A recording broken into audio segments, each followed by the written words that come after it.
Hello mga idols. Ito po yung trabaho namin. Putol po ng tubo.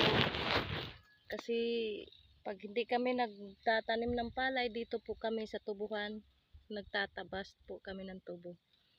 Para lang mayroon po kaming pambili ng bigas, lahat kung anong kailangan sa kusina. Sa eskwela po, pangbaon, baon at ulam. Yun po, kaya mahirap talaga. Init ulan, tinitiis namin po ito. Kasi ito lang po ang hanap buhay namin, wala na pong iba. Kaya nahihirapan po ako sana nito. Wala naman po akong magagawa at wala naman akong ibang trabaho. Ito mga idols, tingnan po nyo kung ano ang gagawin natin sa tubo. Ay wala ito lang talagang